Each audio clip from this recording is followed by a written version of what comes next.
So, good morning, students. We will resume our class again. Yesterday, we had discussed about the poem Noble Nature by Ben Jonson, and just for a short review, I would like to explain that poem in a few lines. That it was about nature, how a life should be lived, and in this poem, Ben Jonson has used two noble nature symbols of nature. They are oak and a lily, and he has tried to explain with the lifespan of both these objects. First one is oak, that it lives for 300 years, and again lily, it lives for a day. And तो उस तरीके से again sorry क्योंकि मैं थोड़ा English में चला गया, बेन जॉनसन ने इस पोएम में दो प्रकृति के प्रतीक का इस्तेमाल किया है. एक तो ओक, एक ऐसा पेड़ है जो 300 वर्ष तक जीवित रहता है, और दूसरा लिली, एक फूल है जिसकी उम्र केवल 1 दिन की होती है. ये कल हमने पढ़ लिया था. तो जैसा कि मैंने बताया था आपको कि अब हम बोर्ड क्लासेस के अंदर कैसे जो क्वेश्चंस आते हैं, और एक बात डेफिनेट है कि इस पोएम से एक क्वेश्चन हर साल आता ही है फ्रॉम 15, क्योंकि पहले जो कोर्स था उसमें भी ये पोएम थी, कोर्स बदला उसमें भी थी, और अभी भी है ये. सो ये तो डेफिनेट है कि 6 साल से मेरे पास जो इतना रिकॉर्ड है उसके अकॉर्डिंग तो इसमें से हर साल एक क्वेश्चन आता है. So what are the possibilities of question, कौन से ऐसे संभावित प्रश्न हैं, उसको हम आज अभी चर्चा करेंगे आज की इस क्लास के अंदर.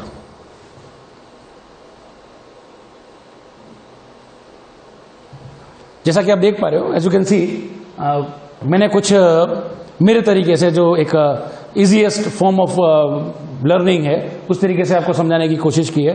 सो first I will explain, read this thing and then explain.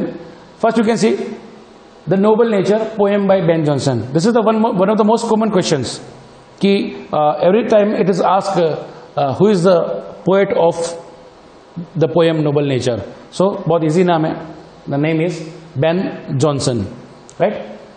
Now, the second line, it is two symbols of nature. Now, this is the answer of a question that was asked in 2016, I think.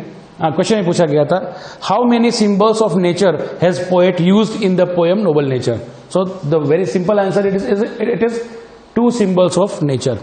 But again जब भी board के अंदर कोई question पूछा जाता है, अगर आपको उसका आंसर आता है और उसको आपको थोड़ा डिटेल में भी आता है, तो इट्स वेरी गुड. कहते हैं ना कि it is always good to have something more. So अगर आप इतना ही लिखते हो कि अगर क्वेश्चन पूछा गया कि कवि ने कितने प्रकृति के प्रतीक को इस्तेमाल किया, तो आप 2 लिखोगे. But again you know the name, it's very good, और इसका अच्छा इंप्रेशन आपके एग्जामिनर के ऊपर पड़ता है. And they are oak. Now you can see that what I have tried to display is that oak, first object is oak, then कुछ hyphen का यूज किया मैंने, but it is just to show if in case you omit grammar के कुछ words आप भूल जाते हो, तो भी आपको यहाँ पे कुछ भी जो आपके दिमाग में आता है वो लिख सकते हो.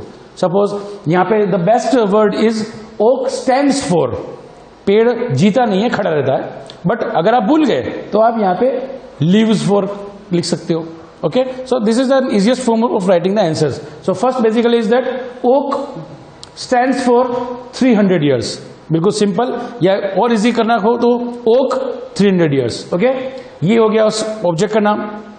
This is the life span, उसका जीवन काल.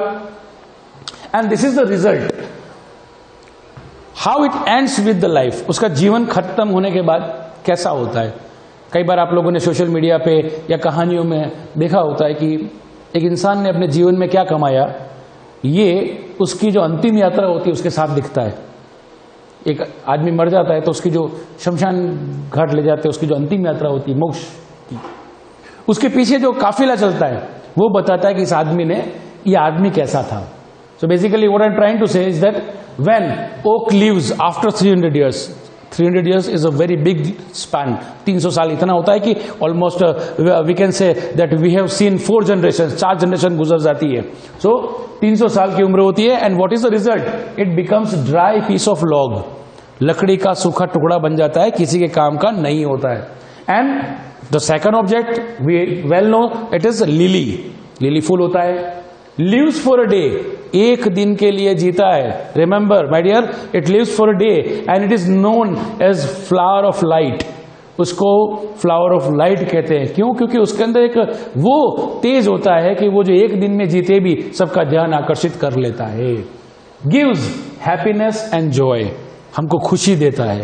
फूल को देख करके कभी किसी को गुस्सा आता है? Never. Nobody gets angry whenever he sees a flower. उसको always takes it in admiration. फूल अभी उठाओगे ना तो उसकी प्रशंसा करते हुए उठाओगे।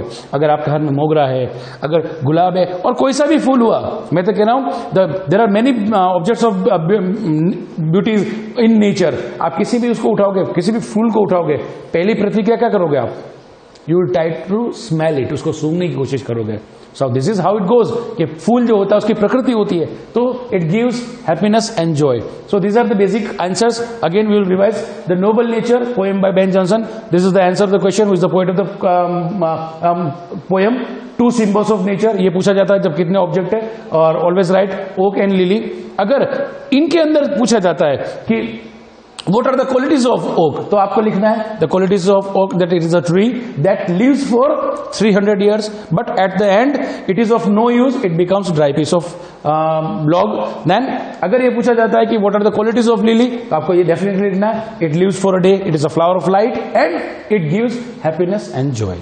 Okay, so this was the basic question. अब now what is the theme of the poem, ये भी क्वेश्चन आता है कि पोएम का थीम क्या है, what the poet wants to provide the message in this poem. So that message is that हमको ये लिखना है। देखिए समझिएगा इसको। देखिए ये लॉन्ग लाइफ वाला जो है, ये मैंने जो बताया गया है, दैट इज फॉर ओक। इसको आपको इससे जोड़ना है।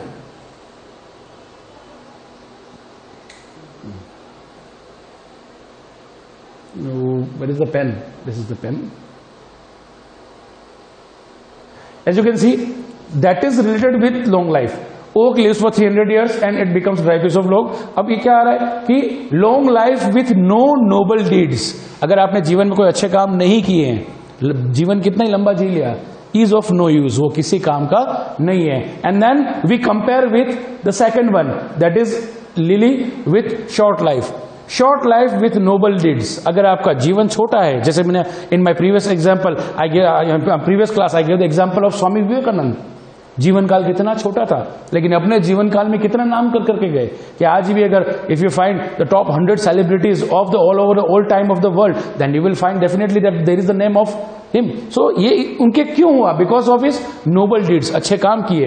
देन हीरोइक एक्शंस, ऐसे कितने ही सारे we find the martyrs in our war. Bharat में ऐसे कितने सारे शहीद हुए जिनको परमवीर चक्र मिले हैं। उनमें से अगर किसी का नाम है तो first one was major Somnath Sharma. अगर देखें गूगल करेंगे तो you will find that he was a very captain Vikram Batra. ऐसे कई सारे नाम है। They are remembered for their heroic actions and virtual deeds, के वास्तविकता में आकर के लोग काम करते हैं। अभी हमने कोरोना काल में देखा कि लोग किसी को कुछ बांट रहे हैं, तो बांटने की इससे ज्यादा तो उनका ज्यादा इंटरेस्ट होता है कि फोटो खिंचाने में होता है। तो this are not virtual deeds. Virtual deeds क्या होता है कि इंसान काम करता है, पता भी नहीं होता काम कौन कर रहा है। So this are the end is remembered by all, तो इन सबको लोग याद रखते हैं। ठीक है, तो आज हमने कुछ जो बोर्ड के इंपॉर्टेंट क्वेश्चंस का जो आंसर्स, जो पॉसिबल क्वेश्चंस का आंसर होता था, वो हमने पढ़ा। इसका आप चाहे तो अभी आपके सामने 5 सेकंड के लिए मैं भी हट जाता हूं, आप देख पाएंगे तो आप इसको अपनी नोटबुक में नोट कर लीजिएगा। So this thing is very important, क्योंकि केवल 10 लाइन्स की ये पोएम है, but again it will give you minimum 2 marks in board question. Okay, so इसको आप नोट कर लीजिएगा and try to revise it, remember it. Video जब भी वापस आएगा आप देखिएगा। Okay, so hopefully you have learned what I have taught. और अगली क्लास अब जब भी होगी we will go with the boys song, इसके बाद की जो पोएम है। Okay, thank you.